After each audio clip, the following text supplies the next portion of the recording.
My name is Srinivas sir, roll number 33 ma'am, and I'm going to talk about the concept of welding in post-colonial context.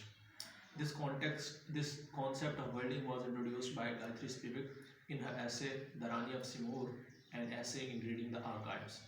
And she defines welding as the actions of colonial powers to transform indigenous land into colonial land, either through surveying, through writing, or through mapping of that land in their own way. She talks about three different British archives that caused welding. The first one were the archives of imperialist government, their official records that included the reports, letters related to the companies like British East India Company.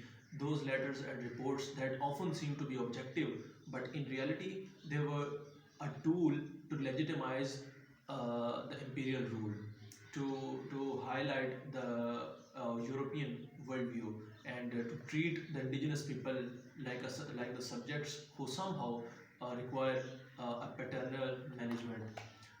Second one were the literary archives.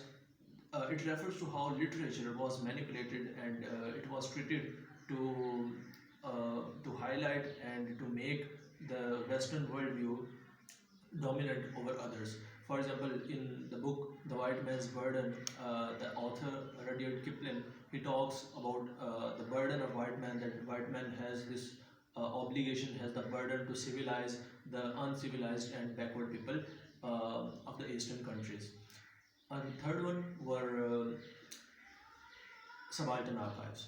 Now, subaltern refers to some people, a group of people who are somehow excluded from the society's main power structure or hegemonic discourse. Okay, so from the main discourse, so Gayatri says that whenever we are reading a colonial text, we must highlight the silence that is present around the subaltern characters. The second point here is the point of view of Harari. That is very interesting. Now Harari says mostly we see the world, we see the reality, we focus on the facts, observe things, and then we create stories or create a concept of that thing. But that was not the case with the colonial powers. So colonial powers first created some stories, some fantasies in their mind, and then they forced the external reality to fit in with those fantasies and those stories. Now this is very evident in the Berlin conference. So what happens that the people who are the concerned countries, the Europeans, they gathered in Berlin and they divided Africa like a pie over there. At that time, they didn't knew anything about Africa. They only had maps of coastal areas, the areas where Niger River of Congo or Zambezi would empty into the sea.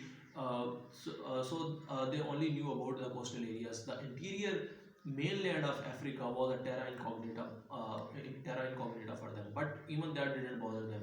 So they spread out an empty map of Africa and they drew lines, divided Africa among themselves. But the problem was those imaginary lines. They hardly did justice with the ethnicity, with the religion, and the geography of interior Africa.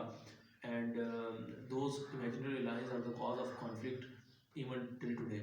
So this is how colonial powers actually treated the indigenous people and their land. They considered it a property, and this is the concept of